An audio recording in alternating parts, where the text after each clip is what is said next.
And continuing our draft strategy conversation with the author of the Fantasy Football Black Book, Joe Pisapia, is here talking about sleepers. Now, rounds 1 through 4, you're always going to get someone that is going to contribute and improve your team. But sometimes you find yourselves in the middle round drafting for need instead of value. So the question is, which position can you wait on that you can get that proper value in rounds 5+? Well, wait is always a dangerous game, but I think if you're going to wait anywhere, I think what you want to do is try, wait a little bit on some of those wide receiver twos, because I think as you move on to the wide receiver, there's a lot of depth there and also not a lot of separation. I think that's the thing that matters. So there's no reason to reach there. If there's some more running back depth, you go there. If you want to take a shot as you get into the 5th, 6th round on a high-end quarterback, that's fine too. But I think wide receiver is that one spot this year in particular. It's very deep, and that's because of where the NFL is as a game right now and where the rules have set up. Okay, so let's talk about some of those mid-round sleepers. The first one here is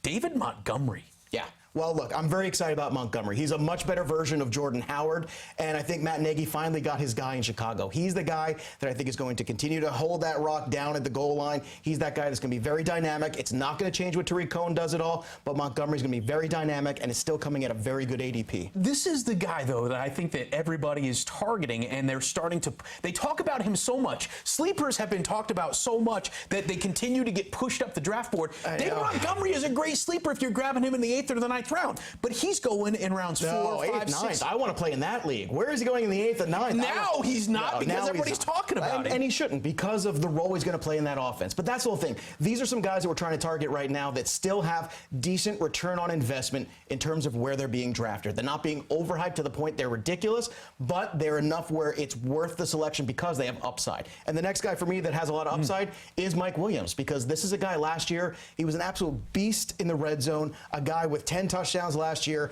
a guy that's going to get a bigger share of the targets now that Tyrell Williams is gone. And I'll tell you what, this is his 3rd season. First year was very injured. Second one was very good. 3rd year is the charm. And I'm telling you, Mike Williams is a guy you're going to draft as a 2 or a 3, but he has wide receiver 1 upside, and that's something you want. Tons of that. 8 of the weeks last year, Mike Williams finished as a wide receiver 1, a top 10 receiver in fantasy football for that week. So yeah, he's got big upside. Right. He can also put up zeros as well, which is a little bit of a concern, but clearly you want somebody that can at least reach that mountaintop, and we've seen that with certain guys in the past. Larry Fitzgerald is someone that is a bit of anomaly. The fact that he's so old and he's gone through so many quarterbacks, do you see him as someone that you might want to target? Well, he's still younger than me, so I don't know how old he is yet, but I will say this. Not every sleeper is necessarily a young player. Sometimes it's the older veteran player that gets kind of forgotten about. And Fitzgerald's only 1 year removed from back-to-back-to-back 100-catch seasons. So with hopefully any sort of improvement in the offense, Larry Fitzgerald can become a very productive fantasy player again. And now he's going at an ADP so far discounted that it's worth taking the shot on him. And you think young quarterbacks, Kyler Murray, would want a receiver that he can trust is going to be at the route? Well, you can trust a Hall of Famer. And you can trust Larry Fitzgerald. But okay, let's take it a step further, because late in the draft, we're always taking flyers on guys that may pan out or we might drop, the deep sleepers. Can you give us a couple of deep sleepers? Sure, absolutely. I think in Buffalo, again, not everybody you draft is necessarily going to be someone that starts week 1. So Devin Singletary, to me, is part of this whole youth movement in Buffalo. Buffalo really turned the page last year with Josh Allen. He's a guy who had a very good college career. And to me, I think that Singletary, as the year goes on, when we start to turn the page into mid to late October, into November, Singletary will be a piece of this offense for sure. So he's going to have to sit on your bench for about 7 or 8 weeks. Look, if he sits for 6 weeks, but you're also getting him an ADP where you don't need him right away, he can sit on your bench. He's sitting behind LaShawn McCoy and Frank Gore. Now, Frank Gore is old. That's true. Not Larry Fitzgerald, but Frank Gore is old. All right, another guy that you wanted to target is a receiver in Green Bay, not named Davante Adams. Not named Davante Adams, but I was kind of, reminiscent of those times where we had Jordy Nelson on the other side. Right. And I think Marquez Valdes-Scantling can be that guy. MVS, I think, is a terrific talent.